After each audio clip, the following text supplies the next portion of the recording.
കള്ള ഇറങ്ങി പോകൂ. ഇറങ്ങി പോകാനും മന്ത്രി എന്താണ് വിളിക്കുന്നത്? കുമാരനെ അങ്ങനെ ഒന്നും പറയരുത്. ഞാനൊന്നും പറഞ്ഞില്ല. വിളിച്ചാണോ? ഞാൻ അഭിനയുവാ, കത്തി കയറുവാ.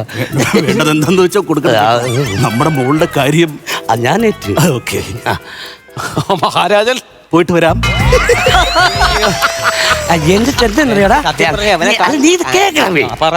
സംഭവം എന്നിട്ട് ഈ യുദ്ധം അങ്ങ് നടന്നിട്ട് ഇവൻ എന്താണെന്നറിയോ, സോമരസം ഞങ്ങൾ അടിച്ചോണ്ടിരുമ്പോ പിന്നെ എന്നിട്ടുണ്ടല്ലോ ഈ സോമരസം അടിച്ചോണ്ടിരുന്ന കൂടെ ഞാനൊന്ന് ഇങ്ങനൊരു വാക്ക് എന്റെ വായിന്ന് പറ്റി. എന്തോ വാക്ക്? ഞാൻ പറഞ്ഞു രാജപുത്രിയെ കാണാൻ നല്ല സുന്ദരിയാന്ന് പറഞ്ഞു.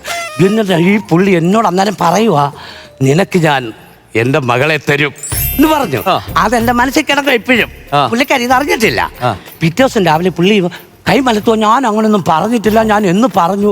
എടോ, അപ്പൊ ഞാനൊരു കാര്യം ചെയ്യട്ടെ, ഈ രാജാവിന് തീരെ ബോധമില്ലാത്തവന എന്തോ ഇവനെ ഇങ്ങനെയൊക്കെ പെരുമാറും. എനിക്കത് മോണയാണ്. എടാ നീ ഒരു കാര്യം ചെയ്യ്, നീ ഇവിടം വിട്ടിട്ട് വേറെ എവിടെയെങ്കിലും പോകുന്നതായിരിക്കും നല്ലത്. വേണ്ട, അല്ല ഞാൻ ഈ നിനക്ക് ഒരു ദിവസം യുദ്ധത്തിന് പോയാൽ എത്ര രൂപ കിട്ടും?